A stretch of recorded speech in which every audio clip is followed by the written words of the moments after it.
Today's show is sponsored by Marilyn Manson's Fancy Dancing. This is the technical difficulties. We are playing Citation Needed. I have an almost randomly selected article from Wikipedia in front of me, and these folks can't see it.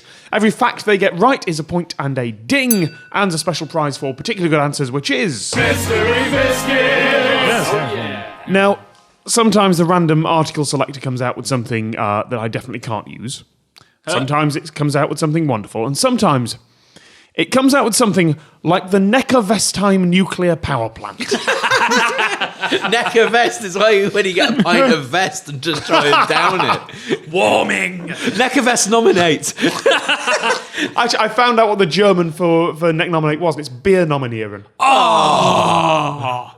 Yes! It's got a lovely beer nominate. Yeah, it's got that kind of assonance in it that really, really sells it. Neck nominate. Ich bin nominieren Hans. It still works. Yeah. It still works. Oh, Neckarwest. Neckarwest nominate. You have to build a nuclear power plant in your back garden. I was just thinking you just have to wear a really bad sweater for the next day. Really tight 80s tank top. That kind of thing. Sorry, just occurs to me that, like, Starfleet spandex uniforms don't really fit all body types. It's just... That's a fair point. You never saw a fat Starfleet captain, That's did what I you? was thinking. What about Scotty? No, but he didn't wear like the first version, next generation ones. No, You know, they're really tight. Yeah. You can see their Oh junk yeah, level they ones. did. They did fit, didn't they? Can you imagine just being a bit of a chunkier fella in one of them, just the gut hanging out? I suspect that enough TNG conventions have brought us this image. I've spread my uniforms. Again. So, you just improvising a 70s sitcom on board the USS Enterprise. Carry On Enterprise. Yeah. Oh, actually, that would have been really good. What? Yeah, Carry On Star Trek could actually have been a thing. It's around about the right time. Gotta be honest, I'm glad we're riffing on this, because frankly, Neckarwestheim nuclear power plant doesn't have that much in the way of It's in Russia. No, it's in Germany. Can anyone tell me its nameplate capacity? Nameplate capacity. There's dozens and dozens of nameplates in there, but they're lousy nuclear Why fuel. are you putting name badges into a nuclear reactor? That sounds like the worst thing you could do. 50 nameplates per square metre. When you've got a name like that, it must it's just right to the edge of I'm the... imagining this place looks exactly like one off Thunderbird. So it's got a big circular sphere thing in the middle, and with a name that long, it's going all the way around the edge. In fact, I'm giving you a point. That is pretty much exactly what it looks like. Hey! Does anyone want to tell me what nameplate capacity is? I'd thought it was the power output. No. Yeah, point. Is it? It's the nominal capacity. It's the maximum it can put out, sustained. It's to use your Star Trek reference again, maximum warp. Oh, I see. About 2.2 gigawatts. Of course. Yes. Just what I was going to say. I've got to. It's hard to generate interesting questions about nuclear power plants. Let's go a bit more generic. What happens here. if you wee in the reactor? That's an interesting question about a nuclear power Your plant. dick falls off. Are we talking into the coolant or into the... Into the reactor via a pipe. Okay, I'm not talking about opening the top up and just weeing in there. I know exactly that a jet of neutrons will come out and turn my dick into Godzilla or something like that, right? I'm imagining it's just Such a brilliant image. I'm sorry. I think we should all just take a breath and appreciate that what we're actually seeing is a remake of Godzilla, just with a tiny Brannon perched somewhere very high in the shot, going, "Oh, I shouldn't have pissed in however you pronounce it, nuclear reactor." No, don't destroy Tokyo. We need that. You look like an amazing Rod Hull and emu. What if Rod Hull had pissed into a nuclear reactor? Would emu have come real? no. Would the emu have come welded to his arm and sentient? Folks, if we do have any experts in nuclear physics watching, Or indeed in Rod Hull. Yeah. just do tell us what would happen. I mean, I'm imagining it would basically like pissing on the stones in a sauna, only 1,000 times worse. Yeah. And then if you have got an emu on your hand, it comes real, right? You've basically got a If you've had cloud, the foresight to bring an emu with you. a cloud Which of I would, naturally. radioactive piss steam, essentially, is what comes out. Also, if you've got a real emu and you hand up its arse, it turns into a puppet. It cuts both ways. Science is amazing. So anyway, this nuclear power plant. Yes, how long's it been operating? I'm just naming. 90. All right. Since 54. Okay, hang on. Let me have a go. This is looking like something out of Thunderbirds. Yep, and it's Right. a West German And nuclear it's in power West plant. Germany, so that's fine because it's been influenced by American and British technology of the time in nuclear reactors, which is what influenced Jerry Adams. Not Jerry Adams, Jerry Adams. Jerry Adams Thunderbirds.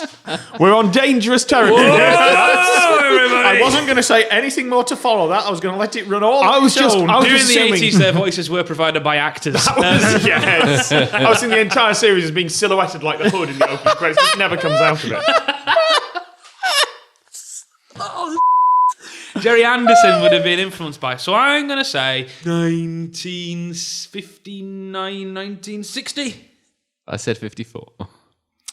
63. Why not? Your closest point, 71. Yes. Closest without going over. Which was late enough that it got what that earlier power plants may not have had. Safety and protection. Yeah, it's got to be something like that. A following wind scale, yeah. A ribbon to open it with. It was more something that that they wouldn't have wanted. Protest. Protest. Protest, have a point. Absolutely right. Blocked the entrance with an 8-metre wall. Oh, fair. A wall? Yes. metre They wall don't of- just appear. Literally a wall of breeze blocks they brought with them. Good, that's some classic protest. not- I it's- like that. Yeah, but You're how looking long at is a it? picture. Whoa, 8-metre long, not 8-metre high. Just over the entrance It's road. only Yeah, that- Still that- pretty Oh, right, I'm cool. gonna say- Yeah, that's a pretty good protest. Like, we're not going to chain ourselves down. I was going to say, there's just to some build a security wall. guard that sat there sipping his schnapps or coffee or whatever, going, Snaps. I'm I've trying got to to be honest. I don't think security guards on nuclear power stations are allowed. it might be cold. They're looking outside, and someone starts building a wall. Better do something about that soon. You know, I mean, you can easily just come out and go, hey, leave it, don't do that, put it down. There is an international market for electricity. Every time EastEnders ends, we have to buy in power from the continent and bring it over to the UK. French nuclear power stations have to stick another rod of uranium on or something, I don't know. I don't think Just into a thick another log on. I think that's how it works, I'm not a scientist. but Ainsley I- Harriet's nuclear power. I'll bang it in there. It's lovely. just bring another nuclear rod in from the shed, would you? I think it's going to Yeah, get cold. all right. You got the schnapps. It's cold out there. Mind you, you're saying this. I went to York's nuclear bunker the other day. I went and did the tour. And one major gripe, the guy doing the tour pronounced it nuclear. Oh. Yeah. That aside, very, very interesting. Is this the one with a sign that says "Secret Nuclear Bunker this way"? Yeah, it is. Right next to the windmill as well. I had a brilliant day. I had a tourist tour of Holgate. Windmills and bunkers. Windmills and bunkers. It's like bedknobs and broomsticks. More about power generation. But it turns out they didn't have NBC suits. Nuclear, biological, Chemical. They Yeah. didn't have the standard protection suits. So what you got is 180 civilians trained to run this place in the event of nuclear attack. The first 60 to get there would be allowed in. The other 120 were told, go home to your families, enjoy dying. I'm imagining that looking like a rather grimmer version of It's a Mad, Mad World. Oh, yeah. The 60, that's not yeah, many. No. The 60 that are in there can only survive for 30 days, work a hotbed system 20 hours each, don't have NBC suits to go up on the roof to check the readings. The thing can't survive a direct hit, which is anywhere within 12 miles. Oh.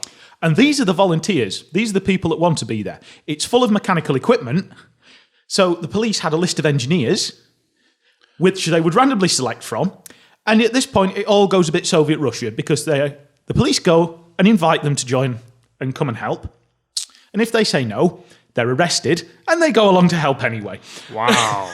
I just jump straight to the arrested person. There's two ways we can do this. But I just thought of everyone pelting in various methods of And the technology. 61st person just... Like, it seems wrong to have this is a farce in my head, but in my head the door closes. It just kind of bounces back down the steps, yeah? yeah. Either that or the last person runs in, reaches out and pulls his hat back in before the door shuts. Well, it's really weird as well because they do the tours on an hourly basis or hour and a quarter basis. And if you're not there when they go in, you're not allowed in. They go and close off the spiked top fence. Then they close the blast door behind you and you go and do the tour. So when we come out, having had, it's seriously paranoid down there. It's Yeah. weird. It's like, this was never used. This is the weirdest This is strange. Should be a film set. It's not. And then you go back out and you open the blast door and there's all these people on the fence just waiting to be let in for the next It's like Threads. It's like Threads happened. It's Threads turned up to 11. If you guys are around on a different Sunday, because we're going to be busy tomorrow, you'll hate it, but you'll all love it. I'm sure. It's great. No, because it'll make me think of Threads. Yeah. Speaking of that bunker tour, they're still doing they were still doing tours around Chernobyl site. Yes. Yeah. It's slowly becoming more acceptable to go in there. But the roof's about to cave in. No. But Not in terms of fallout. I mean, 20,000 years or whatever before it's habitable. But the restrictions around it are slowly slackening so that you can go in. What was a pretty impossible tourist destination 10 years ago was sort of they're doing package tours 5 years ago, and now it's got to the point where they're opening it for filming. They're just letting people in, and it's always been kind of a porous border anyway because locals could just get in. some of the people still living there. Yeah. Some people refuse to move. Wildlife's thriving.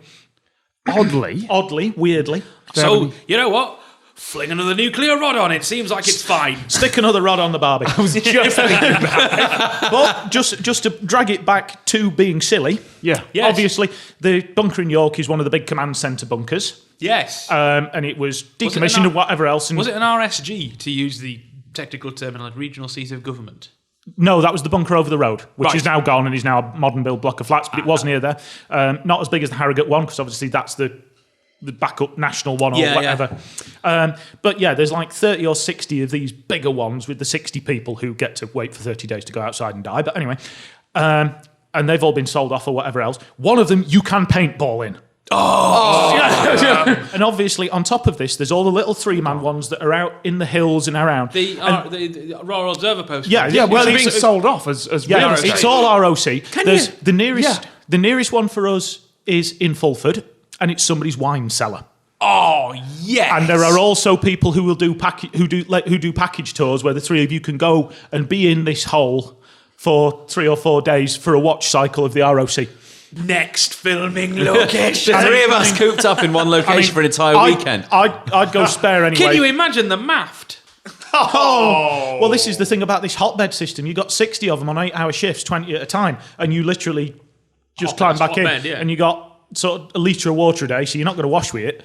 At that point, when the world has ended, I'd drink my own piss, quite frankly. Oh no, there was enough to drink, just about.